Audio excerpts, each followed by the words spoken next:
नमस्ते दोस्तों, ये वीडियो में हम लोग जान लेंगे कि इंट्राडे ट्रेडिंग के लिए सबसे बेस्ट टाइम फ्रेम कौन सा रहता है।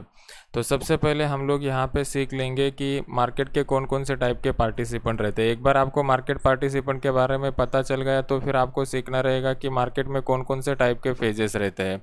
तो ये जो डिफरेंट टाइप के फेजेस के बारे में पता चल गया तो फिर आप डिसाइड कर पाओगे कि आपको कौन सा टाइप का ट्रेडिंग स्ट्रैटेजी सिलेक्ट करना है।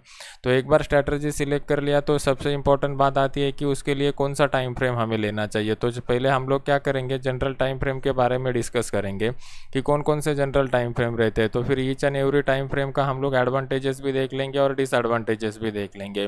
तो जब आपको एडवांटेज के बारे में पता चलेगा और डिसएडवांटेज के बारे में पता चलेगा तो दोनों का कॉम्बिनेशन करके आप बेस्ट टाइम फ्रेम सिलेक्ट कर सकते हो। तो स्टेप बाय स्टेप हम लोग आगे जाएंगे। तो सबसे पहले अभी सीख लेते हैं कि मार्केट में कौन कौन से टाइप के पार्टिसिपेंट रहते हैं। जैसा कि दोस्तों आपको पता रहेगा, आपने कहीं पे सुना भी रहेगा कि मार्केट में हमेशा बड़े प्लेयर को मार्केट फॉलो करता है। तो ये बड़ा प्लेयर होता क्या है, उनका काम किस तरीके से होता है, ये जब आपको बेसिक नॉलेज आ जाएगा तब जाके आपको बढ़िया से रिजल्ट मिल जाएंगे। तो मार्केट में जो टाइप के प्लेयर रहते हैं वो प्लेयर के हिसाब से हम लोग अगर डिस्ट्रीब्यूशन करें तो दो टाइप के प्लेयर आते हैं। दोनों टाइप के प्लेयर इंपॉर्टेंट रहते हैं दोस्तों। एक प्लेयर रहेगा और दूसरा नहीं रहेगा तो मार्केट नहीं चल सकता। तो मार्केट में दो टाइप के प्लेयर रहते हैं। पहला जो प्लेयर रहता है उनको हम लोग बोलते हैं इन्वेस्टर। इन्वेस्टर का मतलब ये होता है वैल्यू क्रिएशन करना चाहता है, उसका ग्रोथ जो रहता है वो लॉन्ग टर्म के हिसाब से रहता है, उसको बोलते हैं इन्वेस्टर। और दूसरा जो रहता है उसको बोलते हैं स्पेकुलेटर। स्पेकुलेटर क्या करना चाहता है दोस्तों, स्पेकुलेटर सिर्फ प्राइस मूवमेंट में जो अप्स एंड डाउन्स आते हैं उसका बेनिफिट लेना चाहता है। तो ये जो इन्वेस्टर कैटेगरी में आते हैं वो जनरली बिग प्लेयर आते हैं। उनको हम लोग बिग प्लेयर क्यों बोलते हैं दोस्तों, इसके पीछे का रीज़न समझ लीजिए। पहली बात तो उनके पास जो फंड रहता है वो फंड बहुत बड़ा रहता है। फिर उसके पास उनका जो टाइम होराइजन रहता है कि कितने पीरियड के लिए मार्केट में होल्ड रहना है, वो टाइम होराइजन भी उनका बड़ा रहता है। और फिर उनके पास जो नॉलेज रहता है, उनके जो फंड मैनेजर रहते हैं उनके पास जो इंफ्रास्ट्रक्चर रहता है वो नॉलेज बेस भी उनका बड़ा रहता है। तो इसलिए हम लोग उनको बिग प्लेयर बोलते हैं। फिर स्पेकुलेटर जो रहते हैं वो स्पेकुलेटर को हम लोग स्मॉल प्लेयर बोलते हैं। स्मॉल प्लेयर क्यों बोलते हैं दोस्तों, क्योंकि उनके पास जो फंड रहेगा वो फंड छोटा रहता है। तो छोटे फंड के कारण उनके पास जो लिमिटेड रिसोर्सेस रहते हैं, फिर उनके पास जो टाइम होराइजन रहता है वो टाइम होराइजन भी उनका बहुत ही छोटा रहता है। टाइम होराइजन के हिसाब से वो दो ही टाइप के आते हैं। पहला जो आता है उनको हम लोग बोलते हैं इंट्राडे ट्रेडर, जो उनका बाय और सेल का पीरियड एक ही दिन का रहता है। और दूसरे जो आते हैं उनको बोलते हैं स्विंग टाइप के ट्रेडर, जिनका कुछ दिनों से लेके कुछ वीक तक का होल्डिंग पीरियड रहता है। और फिर उनके जो नॉलेज में अगर हम लोग कंपेयर करें तो उनके पास जो नॉलेज रहता है वो कंपेरेटिवली बिग प्लेयर से कम रहता है। तो वो डेवलपिंग स्टेज में रहते हैं, ऐसा हम लोग बोल सकते हैं। तो यहाँ पे अगर आपको पता चल गया कि किस तरीके के प्लेयर रहते हैं तो इनमें फर्दर डिस्ट्रीब्यूशन ऐसा होता है। बिग प्लेयर जो रहते हैं वो बिग प्लेयर में दो टाइप के बिग प्लेयर रहते हैं। पहला जो रहता है उनको बोलते हैं हम लोग एफआईआई। एफआईआई का मतलब होता है फॉरेन इंस्टीट्यूशनल इन्वेस्टर। और दूसरा जो रहता है उनको बोलते हैं डीआईआई। डीआईआई का मतलब होता है डोमेस्टिक इंस्टीट्यूशनल इन्वेस्टर। तो इनमें कौन कौन से प्लेयर आते हैं, पहले वाले आते हैं म्यूचुअल फंड वाले, फिर उसके बाद आते हैं हेज फंड वाले, फिर उसके बाद आते हैं पेंशन फंड वाले, फिर उसके बाद आते हैं बड़े पोर्टफोलियो मैनेजर्स। तो ये सब जो आते हैं वो सब बिग प्लेयर कैटेगरी में आते हैं। फिर स्मॉल प्लेयर कैटेगरी में क्या होता है, स्मॉल प्लेयर कैटेगरी में हम जैसे लोग आते हैं, आप और मेरे जैसे लोग आते हैं जो छोटे अमाउंट के साथ यहाँ पे काम करना चाहते हैं। तो ये जब बेसिक बातें आपको समझ में आ जाएगी दोस्तों तब हम लोग डिसीजन ले पाएंगे कि कौन सा टाइम फ्रेम हमें इस्तेमाल करना है। अगर आपको ये लोगों के हिसाब से चलना है तो आपको पहले स्टडी करना पड़ेगा कि ये कौन सा टाइम फ्रेम इस्तेमाल करते हैं। तो जब आपको पता चलेगा ये एनालिसिस के लिए और एग्जीक्यूशन के लिए, ये दो यहाँ पे एनालिसिस करने के लिए कौन सा टाइम फ्रेम का वो इस्तेमाल करते हैं और फिर ट्रेड को एग्जीक्यूट करने के लिए कौन से टाइम फ्रेम का इस्तेमाल करते हैं, ये जब आपको पता चलेगा तब जाके आप उस हिसाब से डिसीजन ले सकते हो। तो अभी ये हो गया मार्केट पार्टिसिपेंट के बारे में। अभी नेक्स्ट बात हम लोग सीख लेते हैं कि मार्केट में कौन कौन से टाइप्स रहते हैं। तो अगर मार्केट में फेजेस के हिसाब से हम लोग डिस्ट्रीब्यूट करें मार्केट को तो मार्केट के जो फेजेस रहते हैं वो फेजेस दो ही टाइप के फेजेस रहते हैं दोस्तों। पहला टाइप का जो फेज रहता है उसको बोलते हैं हम लोग ट्रेंडी फेज। ट्रेंडी फेज का मतलब क्या होता है कि मार्केट एक वन डायरेक्शन में चलता रहता है। तो ये ट्रेंडी फेज में फिर दोबारा दो टाइप के फेज आते हैं दोस्तों। पहला जो रहता है वो होता है अप ट्रेंड का फेज और दूसरा जो रहता है वो रहता है डाउन ट्रेंड का फेज। उसी तरीके से अगर हम लोग दूसरा टाइप देखें तो दूसरे टाइप का फेज होता है उसको बोलते हैं range bound market. Range bound market में भी दो टाइप के मार्केट रहते हैं दोस्तों। पहला जो रहता है वो होता है एकदम नैरो रेंज वाला मार्केट। तो नैरो रेंज वाले मार्केट में कंसोलिडेशन को फेज हम बोलते हैं। और फिर दूसरा जो रहता है वो थोड़ा वाइड रेंज का रहता है। तो अगर नैरो रेंज को देखें तो उसका रेंज बहुत छोटा रहता है, और वाइड रेंज वाला रहता है वो भी कंसोलिडेशन रहता है, लेकिन कंपैरेटिवली उसका रेंज थोड़ा बड़ा रहता है, तो उसको वाइड रेंज वाला बोलते हैं। तो अप ट्रेंड में क्या होता है दोस्तों, अप ट्रेंड में मार्केट कंटिन्यूसली अप जाता है, डाउन ट्रेंड में मार्केट कंटिन्यूसली डाउन जाता है। तो ये ट्रेंडी फेज जो होता है, ये ट्रेंडी फेज को हमें समझना पड़ेगा, रेंज बाउंड फेज को समझना पड़ेगा, और फिर हमें टाइम फ्रेम उस हिसाब से एनालिसिस करना पड़ेगा, क्योंकि कौन से टाइम फ्रेम कौन से मार्केट कंडीशन को सूट होता है ये भी बहुत इंपॉर्टेंट होता है। तो अगर हम लोग ट्रेडिंग स्ट्रैटेजी का यूज़ कर रहे हैं दोस्तों, हमारा जो ट्रेडिंग स्ट्रैटेजी है वो ट्रेडिंग स्ट्रैटेजी कौन से टाइप के मार्केट कंडीशन को सूट होता है ये हमें पहले समझना पड़ेगा। तो ट्रेडिंग स्ट्रैटेजी में दो टाइप के ट्रेडिंग स्ट्रैटेजीज रहते हैं दोस्तों। पहला जो रहता है उसको हम लोग बोलते हैं breakout trading strategy. Breakout trading strategy में हम लोग क्या करते हैं, एक पर्टिकुलर ब्रेकआउट, हॉरिजॉन्टल लेवल का ब्रेकआउट या ट्रेंड लाइन का ब्रेकआउट के ऊपर हम लोग काम करते हैं। और फिर दूसरा जो रहता है उसको बोलते हैं reversal trading strategy. Reversal trading strategy में हम लोग एक पर्टिकुलर मार्केट के कंसोलिडेशन को पकड़ते हैं और उसके ऊपर काम करते हैं। तो ये जो ब्रेकआउट वाला ट्रेडिंग स्ट्रैटेजी है, ब्रेकआउट वाला ट्रेडिंग स्ट्रैटेजी जनरली सूट होता है ट्रेंडी फेज को, मतलब चाहे वो अप ट्रेंड वाला हो या डाउन ट्रेंड वाला हो, वहाँ पे हम लोग ब्रेकआउट वाला ट्रेडिंग स्ट्रैटेजी यूज़ कर सकते हैं। और फिर जो रिवर्सल का ट्रेडिंग स्ट्रैटेजी है, रिवर्सल का ट्रेडिंग स्ट्रैटेजी जनरली सूट होता है रेंज बाउंड वाले फेज को, चाहे वो नैरो रेंज वाला हो या चाहे वो वाइडर रेंज वाला हो। तो यहाँ पे दोनों कंडीशन में आप ये रिवर्सल ट्रेडिंग स्ट्रैटेजी का यूज़ कर सकते हो। तो अभी ये फेजेस अगर आपको समझ में आए रहेंगे तो फिर उसके बाद हमें सीख लेना है कि ये ट्रेडिंग स्ट्रैटेजी जो हम लोग इंट्राडे के लिए यूज़ करने वाले हैं उसमें कौन सा टाइम फ्रेम यूज़ करना है।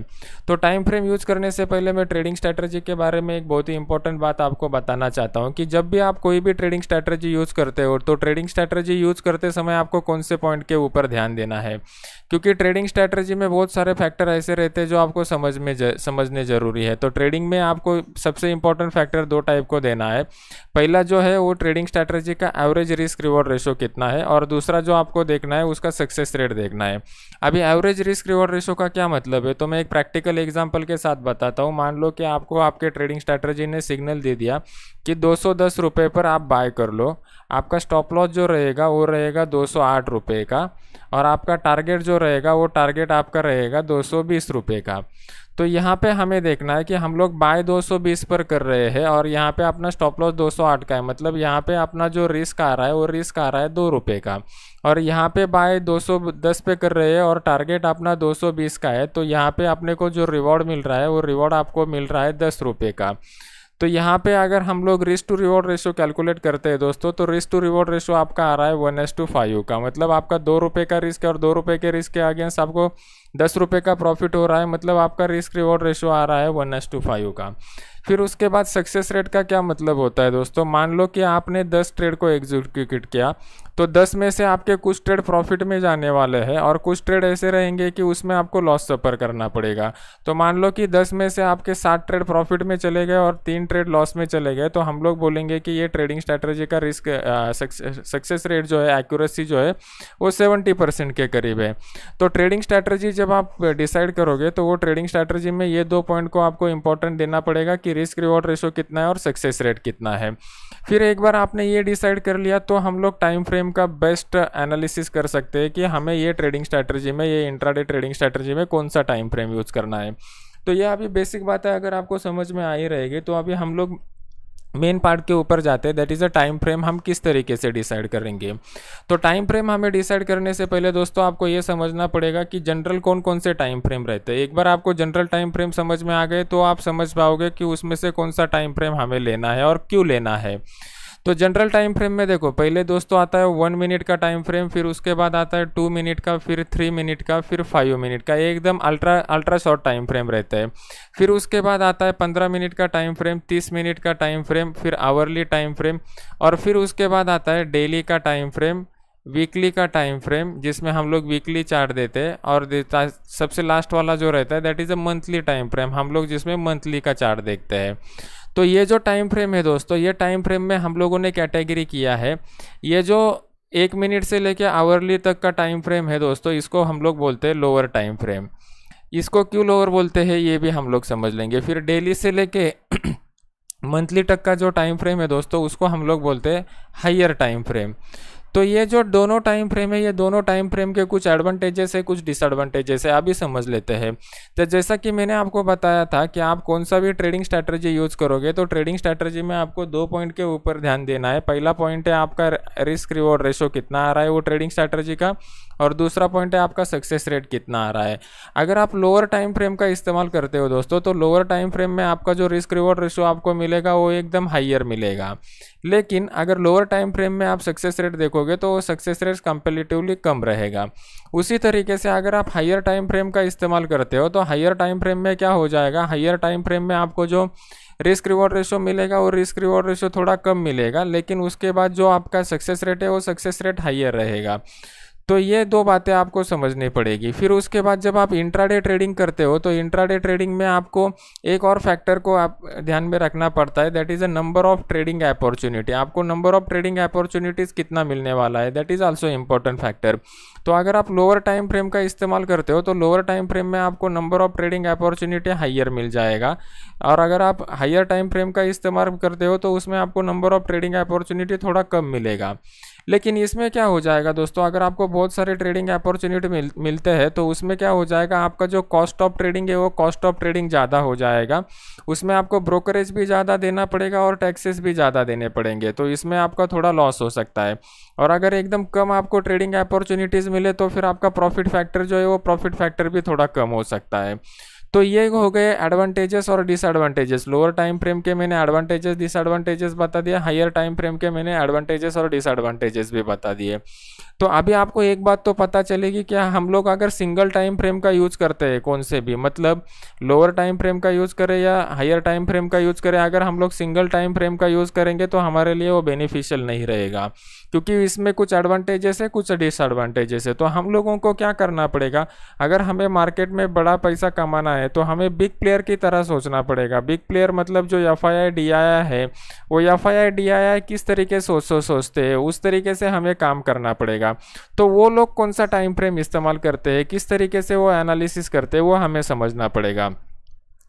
तो अभी बेसिक बातों को जो मैंने आपको इनिशियल स्टेज में बताई थी उन सभी का मैं कॉम्बिनेशन करके आपको एक ट्रिक बताता हूँ तो आपको ज़्यादा समझ में आएगा। जैसा कि मैंने आपको बताया था कि बिग प्लेयर में आते हैं एफआईआई मतलब फॉरेन इंस्टीट्यूशनल इन्वेस्टर और डोमेस्टिक इंस्टीट्यूशनल इन्वेस्टर। तो ये एफआईआई और डीआईआई का जो थिंकिंग मेथडोलॉजी है, ये थिंकिंग मेथडोलॉजी आपको पहले समझना पड़ेगा। तो सबसे पहले वो क्या करते हैं, सबसे पहले वो एनालिसिस करते हैं। एनालिसिस मतलब क्या कि अभी कौन से ट्रेंड मार्केट का ट्रेंड क्या है उसका एनालिसिस करते हैं। फिर उसके बाद वो ट्रेडिंग का डिसीजन लेते हैं। तो इनका जो डिसीजन रहता है कि अभी बाय करना है या सेल करना है, ये वो डिसीजन लेते हैं।